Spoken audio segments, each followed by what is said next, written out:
Welcome to the show, and today we're going to talk about what makes a good leader for your gym or studio. How do you recruit a team, and how do you become the leader that inspires them, that they feel loyal to work for and dedicated, so you can bring out the best in your team and have peace of mind that they're going to hold the fort and keep growing the business so you can take time off and do other things with peace of mind. So the first thing I would ask, if you're a gym owner or a studio owner and you have a team or you're getting ready to grow a team, is 5 fundamental questions that'll let you know if you're on the right track to being a good leader or not. And those 5 questions are: do your team members openly and honestly share their opinions with you? Are your team meetings compelling, productive, engaging, and fun to be on? Do your team come to decisions on things quickly, or do they need to always talk about it and do they always need to get your final say on everything? Do your team confront one another in a healthy way on each of their shortcomings? If one's not pulling the slack, do your other team members kind of say something, or do they come running to mommy or papi, which is going to be you? And finally, do you notice that your team sacrifice their own interests in order for the bigger vision of the company?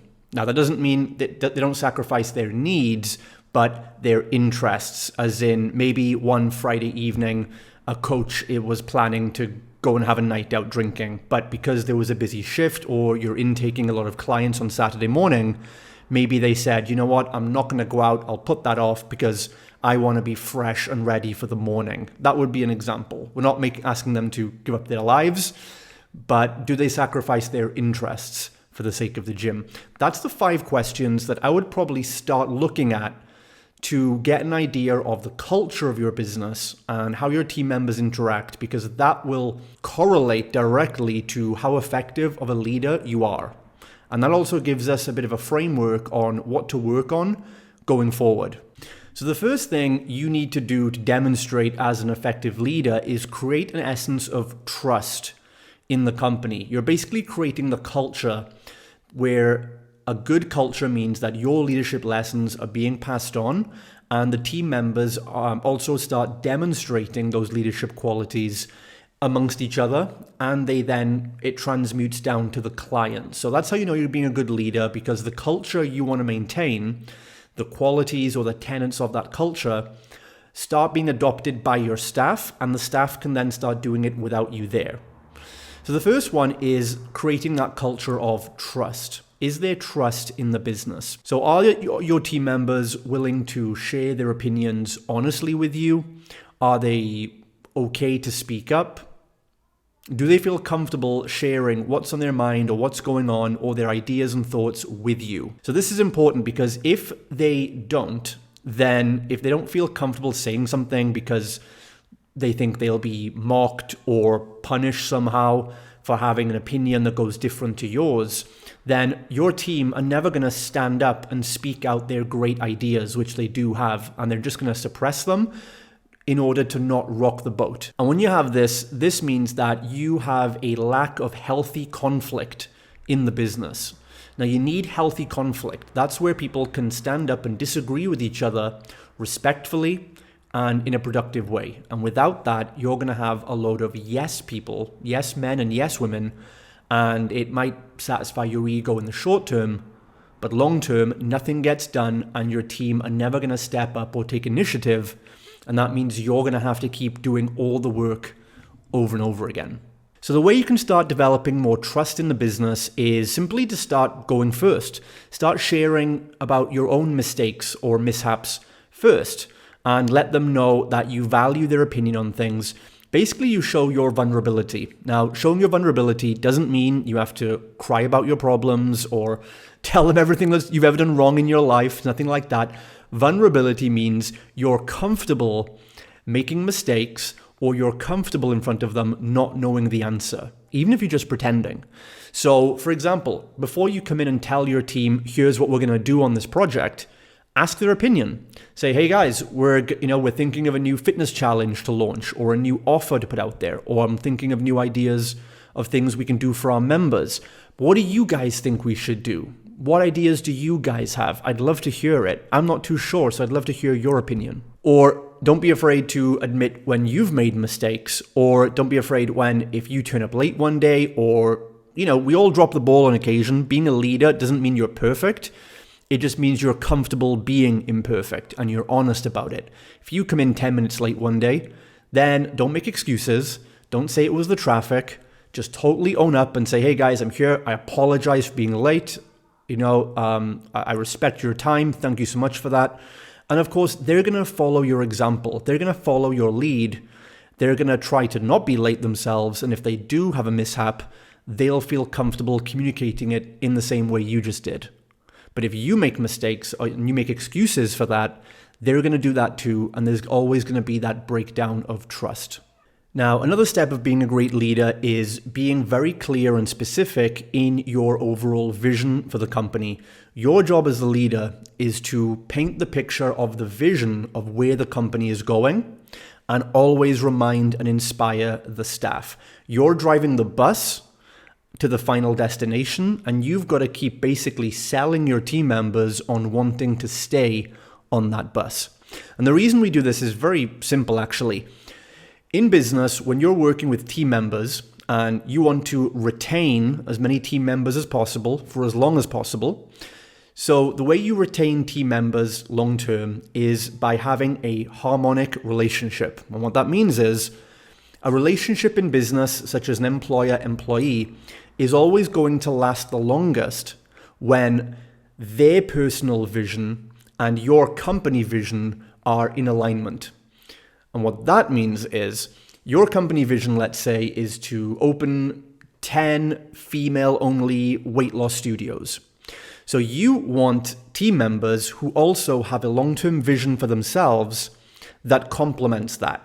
If you have a team member whose long-term vision is to be a Mr. Universe bodybuilder or a world champion powerlifter, there's probably not going to be much long-term harmony, alignment with your vision of creating a team of coaches who are the best in the world at helping 30-plus-year-old women to lose weight. So you want to work with people who are passionate about what you do and they love where the company is going and they would want to take more responsibilities and bigger roles in that company as you move forward. So if you have a team member who is passionate about, let's say, helping busy mums, because that's what you do, maybe because they are a busy mum themselves, or maybe because their mother went through similar struggles, then that team member is going to have more longevity with you because maybe in the future they get to manage one of your gyms. They might get to manage multiple gyms if that's your vision to grow. They might be able to start doing content and workshops on that topic. So if you can show them that we're going to grow the company like this, and there's going to be more opportunities for you to step in and work on your passion, then that relationship is going to last a long, long time. So going back to painting the vision, you need to show the team members clearly where this is going and how it's going to benefit them long term. So they then know if they help you in the short term to achieve the results, keep the profitability up, serve the clients, and all that stuff, then in the long term, that allows you to grow the business and create more roles and opportunities and platforms for them to do what they love. So sharing that vision is one of the most powerful ways to keep staff retention high. And of course, staff churn, losing staff members, is one of the most expensive and disruptive things that your fitness business will ever face. So really, team retention needs to be one of your highest priorities. That comes down to vision and good leadership. And I would say a third component of being a fantastic leader is the entire concept of learning and developing your emotional intelligence. Now, this is a big topic. We could do plenty of podcasts just on that one topic, but to break it down in simple terms, there's a great book by Daniel Goleman on emotional intelligence, well worth checking it out. But essentially, to break it down in simple terms, emotional intelligence comes down to 5 different factors. And the first 3 relate to managing your own emotions, and the final 2 refer to managing the emotions and leading other people. Because as the concept says, you can't really lead other people and manage their emotions if you can't do your own. So the first of the 5 aspects of emotional intelligence, to give you a quick crash course, number 1 is self-awareness. Your ability to recognize and understand your emotions and how you're feeling. So if you ever get triggered, if you are procrastinating, if you're not getting stuff done, if you're overreactive, then you kind of become aware of it, you snap out of it, and you realize the impact that your behaviors are having on the business and on other people. The second component is self-regulation. So this is when you see how your behavior is affecting others with your self-awareness. You are able to regulate your emotions, control your thoughts, get back on track, stay focused, and you're able to basically keep control of your mind rather than your mind controlling you. The third concept in emotional intelligence is motivation, which refers to your ability to use emotions to set goals and move towards them. So this would include your intrinsic motivations, your external motivations, and using that concept to drive yourself towards your goals and also to incentivize team members towards their goals. Now, as you've managed those 3 first areas of emotional intelligence, then you're able to look at the final 2, which is how to actually help other people. And the 4th emotional intelligence skill, which involves other people, is empathy. So this is the ability to recognize and understand the different personality traits and the different qualities and how each person is wired and how they communicate with the world. So this means you're able to put yourself in their shoes and realize that different people have different personality styles.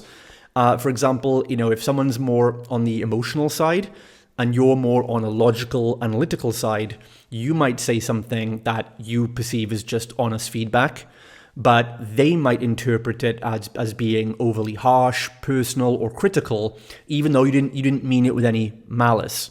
So a good leader, and I use that example because that's kind of like me. I'm a personality type who's a lot more logical, analytical. I'll just say things to people like, this is not that good, do it again. And it's not a personal attack. I'm just being factually honest. But some people, if they're a more emotional type, could take that the wrong way and be demotivated. So over the years, I've had to learn to understand, like, who am I speaking to? What's their communication style? And if they are one of those softer, let's say, emotional types, then I need to modify my language a little bit and just be more aware of not only what I'm saying, but how they're going to perceive it. And that's what a good leader can do. A good leader is almost like a chameleon, where you can understand what kind of person you're speaking to. You can quickly identify their communication style, and you can adapt your message to each person so you get the best out of each person. And finally, the 5th emotional intelligence is social skills. This is a huge part of leadership, and this is basically your ability to communicate and create relationships with other people, whether you know them very well or people you've just met for the first time. So this is things like networking, conflict resolution, teamwork skills, leadership skills, being a mentor. All these kind of communication skills all come under the bracket of social skills. So again, that's the 5 areas of emotional intelligence. You've got self-awareness, self-regulation, motivation, empathy, and social skills. So you wrap all that together with the first 2 things we talked about, such as having a big vision for the company, and secondly, building that culture of trust and healthy conflict. And you're going to be well on your way to being a 10 times more effective leader, and more importantly, building a culture in your gym so your team members feel empowered, they feel safe, they're going to bring out their best, and they'll be able to start taking the reins, taking initiative, and then you can step back with peace of mind, take more time off, be with your family, or just work on higher level business stuff and plot out the next steps of your scale with more ease.